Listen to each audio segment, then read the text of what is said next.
ধর্ম যার যার, রাষ্ট্র সবার, এটা স্লোগান আছে না? না, সঠিক স্লোগান না।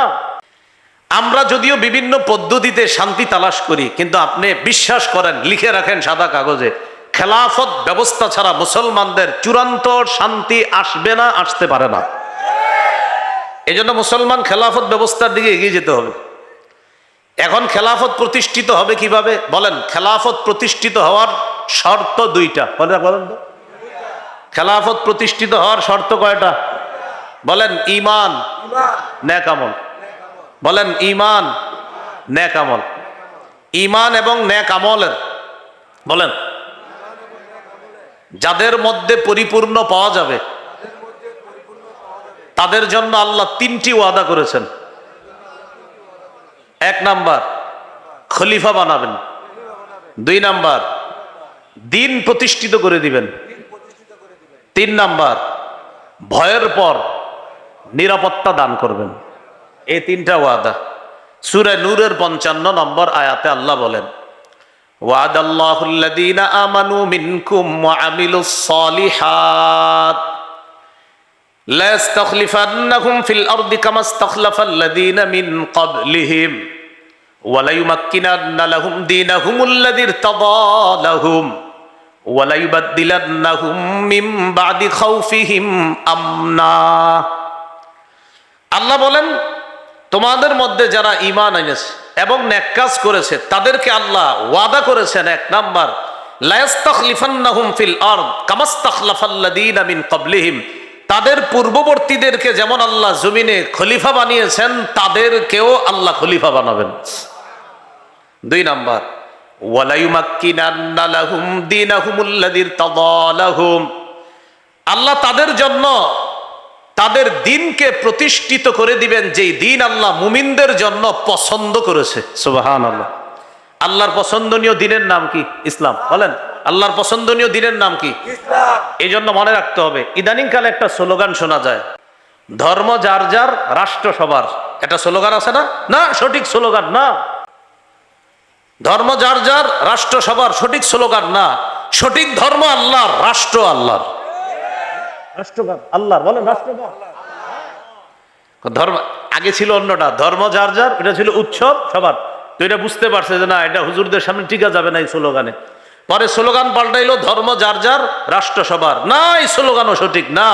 মনোনীত ধর্ম আল্লাহর, রাষ্ট্র আল্লাহ। এটা মাথায় রাখতে হবে আপনি। তো দুই নাম্বার, ওয়া লা ইউমাক্কিনান্না লাহুম দীনাহুমুল্লাযী ইরতাদা লাহুম, অবশ্যই আল্লাহ তাদের জন্য তাদের সেই দিনকে প্রতিষ্ঠিত করে দিবেন, যে দিন আল্লাহ তাদের জন্য মনোনীত করেছেন। তো আল্লাহর মনোনীত দিনের নাম কি? মোহতারাম মুফতি আমির হামজা সাহেব নারী বিষয়ক সংস্কার কমিশন নিয়ে কথা বলতেছিলেন। ওখানে উনি কয়েকটা পয়েন্ট বলেছে, সময়ের অভাবে সবগুলো বলতে পারে নাই।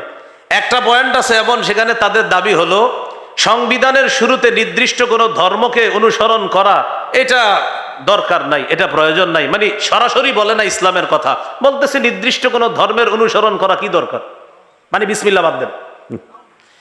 এটার দ্বারা সূরা আলী ইমরানের 19 এবং 85 নম্বর আয়াতকে অস্বীকার করা। সূরা আলী ইমরানের 19 নম্বর আয়াতে আছে, ইন্নাদ দীনা ইনদাল্লাহিল ইসলাম, আল্লাহর কাছে একমাত্র দিন হলো ইসলাম। সুবহানাল্লাহ।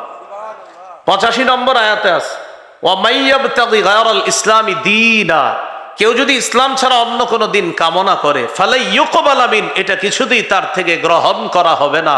ওয়া হুয়া ফিল আখিরাতি মিনাল খাসিরিন, সে আখিরাতে ক্ষতিগ্রস্তদের অন্তর্ভুক্ত হবে। তাহলে বলেন, আল্লাহর মনোনীত দিন, তাহলে ইসলাম ধর্ম কার? রাষ্ট্র কার? ব্যাস, এটা মুসলমান বলবে। তাহলে দুই নম্বর, তাদের মনোনীত দিনকে আল্লাহ প্রতিষ্ঠিত করে দিবেন, যেটা আল্লাহ মুমিনদের জন্য নির্বাচন করেছেন। তিন নম্বর, ওয়ালা ইউবাদদিলান্নাহুম মিন বা'দি খাউফিহিম আমনা, তারা যে ভয়ের মধ্যে আছে এই ভয়ের পরিবর্তে আল্লাহ তাদের জন্য নিরাপত্তা সাব্যস্ত করবেন, তাদের ভয়টাকে আল্লাহ নিরাপত্তা দ্বারা পরিবর্তন করে দিবেন। এজন্য প্রিয় ভাইয়েরা, এখনো কিন্তু আমরা নিরাপদ না। হ্যাঁ, এখনো আমরা নিরাপদ না। বললো না, আগে বলতে দিত না, এখন বললে শোনে না। হ্যাঁ, আপনারা মন দিয়ে ওয়াজ শুনছেন তো বলতে পারলেন না কেন? হ্যাঁ, এইটার দ্বারা উদ্দেশ্য কি আপনার? এটার দ্বারা উদ্দেশ্য হলো মনে রাখতে হবে এখনো কিন্তু আমাদের ভয় কাটে নাই। ইনশাল্লাহ খেলাফত ব্যবস্থার দিকে আমাদের এগিয়ে যেতে হবে। যখন এটা আমরা ইনশাল্লাহ এই খেলাফত ব্যবস্থা যখন প্রতিষ্ঠিত হয়ে যাবে, আমাদের ভয়ভীতি থাকবে না। আল্লাহ তাআলা এই ভয়ভীতি দূর করে দিবেন, যার সুন্দর দৃষ্টান্ত বর্তমান আফগানিস্তান। কোন রাষ্ট্র?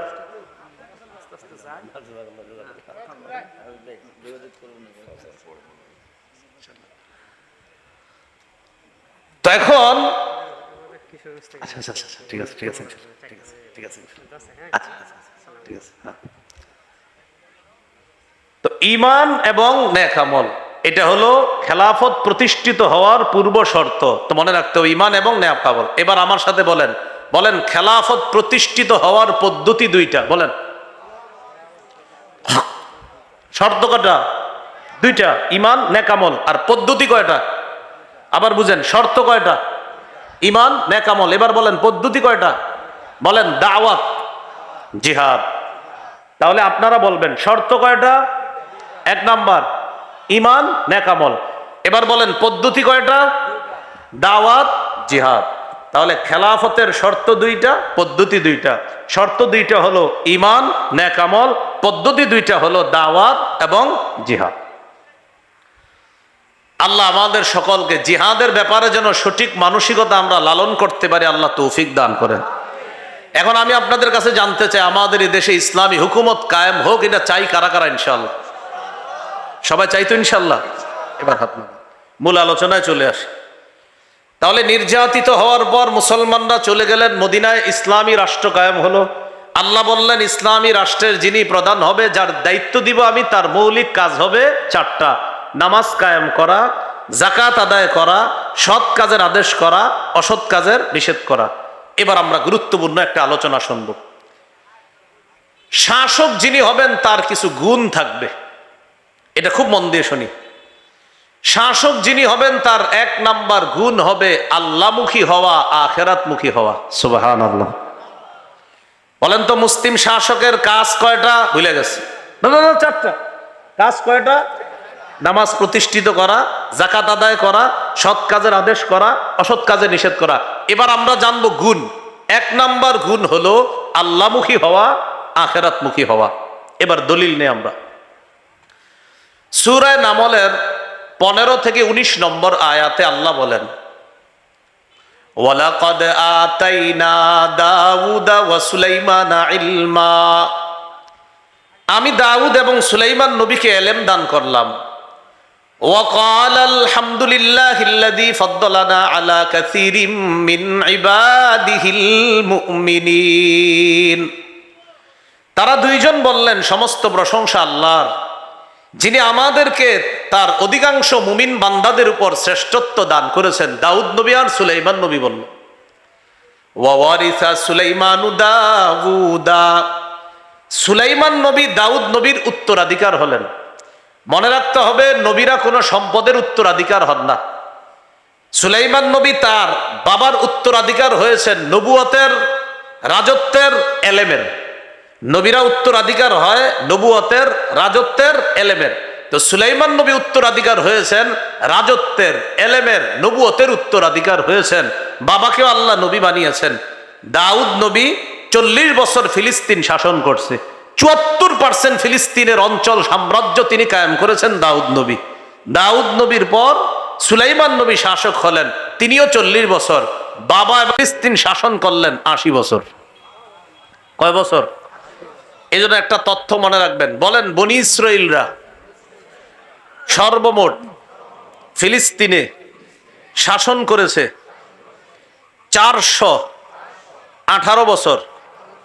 এর মধ্যে ইমানি শাসন 80 বছর, বাকি বলেন বাকি 338 বছর শিরিকের শাসন, কুফরের শাসন।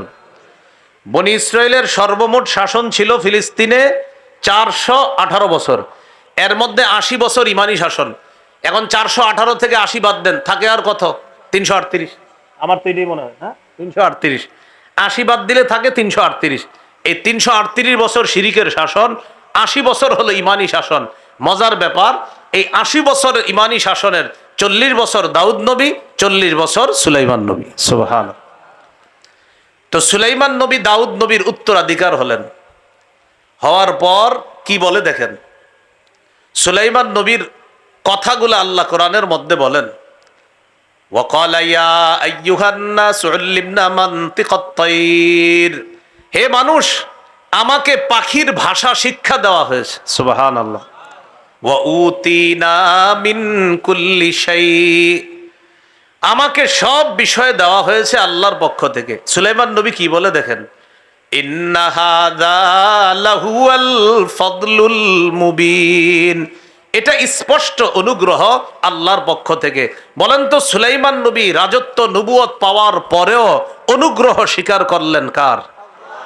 এই জন্য যিনি মুসলিম শাসক হবেন তার 1 নম্বর গুণ হবে তিনি আল্লাহমুখী হবেন। তার যত নেয়ামত দিবে সব নেয়ামতের কৃতিত্ব দিবে তিনি আল্লাহকে। এরপর কি বলে দেখেন, ওয়া হুশিরা লিসুলাইমানা জুনুদুহু মিনাল জিন্নি ওয়াল ইনসি ওয়াত তাইরি ফাহুম ইউজাউন, সুলাইমান নবীর জন্য সমবেত করা হয়েছে জুনুদুহু তার সৈন্যদেরকে, মিনাল জিন্নি জিনদের থেকে, ওয়াল ইনসি মানুষদের থেকে, ওয়াত তাইরি পাখিদের থেকে, ফাহুম ইউজাউন তাদেরকে নিয়ন্ত্রণ করা হতো, তাদেরকে সুবিন্যস্ত করে দাঁড় করানো হতো, তাদেরকে সুবিন্যস্ত করে দলে দলে বিভক্ত করা হতো, জিন ইনসান পাখিদেরকে। এই জাতীয় ক্ষমতা আল্লাহ তাআলা সুলাইমান নবীকে দিয়েছেন। মানুষের উপর, জিনের উপর, পাখির উপরও আল্লাহ তাকে ক্ষমতা দান করছেন। তো একদিন সুলাইমান নবী কাফেলা নিয়ে রওনা করলেন। হাত্তা ইযা আতাউ আলা ওয়াদিন নাম, যাইতে যাইতে তিনি যখন পিঁপড়ার উপত্যকায় উপনীত হলেন, পিঁপড়ার রানী, এই রানী পিঁপড়াদেরকে ডেকে বললেন, ক্বালাত নামলাতু ইয়া আইয়ুহান নামলু দুখুলু মাসাকিনাকুম, পিঁপড়ার রানী পিঁপড়াদেরকে ডেকে বললেন, ও পিঁপড়া সম্প্রদায়, তোমরা তাড়াতাড়ি ঘরে ঢুকো, গর্তে প্রবেশ করো। লা ইয়াহতিমান্নাকুম সুলাইমান ওয়া জুনুদুহু ওয়া হুম লা ইয়াশউরুন, সুলাইমান নবী এবং তার সৈন্যবাহিনী না জেনে তোমাদেরকে যেন পায়ের নিচে পিষে না ফেলে, তাড়াতাড়ি তোমরা ঘরে প্রবেশ করো। তো পাখির এই ভাষাটা সুলাইমান নবী বুঝে ফেলে একটা হাসি দিছে। সুবহানাল্লাহ। ফাতাবাসসামা দাহিকাম মিন কাওলিহা, পুরো বিষয়টা বুঝবেন। সুলাইমান নবী পিঁপড়ার ভাষা বুঝে একটা স্মিত হাসি দিলেন। ওয়াকালা রব্বি আউজি'নি আন আশকুরা নি'মাতাকা আল্লাতী আন'আমতা আলাইয়া ওয়া আলা ওয়ালিদাইয়া, সাথে সাথে বললেন, ও আমার রব, আমাকে তৌফিক দান করেন, আমি যেন আপনার নেয়ামতের শুকরিয়া আদায় করতে পারি। যে নেয়ামত আমার উপর দান করেছেন, কি নেয়ামত? আমাকে পাখির ভাষা শিক্ষা দিয়েছেন, মানুষের উপর, জিনের উপর, পাখির উপর আমাকে কর্তৃত্ব দিয়েছেন। শুধু তাই না, আমি বাতাসকে কথা বললে সেই বাতাসও আমার কথা শোনে, আপনি বাতাসকেও আমার অনুগামী করে দিয়েছেন। এখন একটু বুঝেন আমার মূল কথা। তো সুলাইমান নবী বলতেছে, আল্লাহ আমাকে তৌফিক দেন, আমি যেন আপনার নিয়ামতের শুকরিয়া আদায় করতে পারি। যে নিয়ামত আমাকে দিয়েছেন আমার বাবাকেও দিয়েছেন। ওয়া আন আ'মালা সালিহান তারদাহ, আল্লাহ আমি যেন এমন ভালো কাজ করতে পারি যে কাজে আপনি খুশি হন। ওয়া আদখিলনি বিরহমাতিকা ফি ইবাদিকাস সালিহিন, আল্লাহ আপনি আপনার রহমতের মাধ্যমে আমাকে আপনার নেক বান্দাদের ভিতরে প্রবেশ করায়া দেন, অন্তর্ভুক্ত করান। আয়াতের অনুবাদগুলা মজা করে শুনছেন, এবার মূল কথাটা শুনেন। সুলাইমান নবী নবুয়ত পাওয়ার পর, রাজত্ব পাওয়ার পর, পাখির ভাষা বুঝে, বাতাসের কথা সব কিছু বুঝার পরেও সুলাইমান নবী শুকরিয়া আদায় করে কার? সব কৃতিত্ব দিতেছে কাকে? এজন্য মুসলিম শাসক যিনি হবে তার 1 নাম্বার গুণ হবে তিনি আল্লাহমুখী হবে, আখিরাতমুখী হবে। দেখি পরীক্ষা নেই, মুসলিম শাসকের কাজ কয়টা? কয়টা? 1 নাম্বার নামাজ কায়েম করা, 2 নাম্বার যাকাত, 3 নাম্বার সৎ কাজের আদেশ, 4 নাম্বার অসৎ কাজের নিষেধ। এখন আমরা জানতেছি মুসলিম শাসকের গুণ। 1 নাম্বার গুণ কি মুখী হওয়া? আল্লাহ। মাশাআল্লাহ।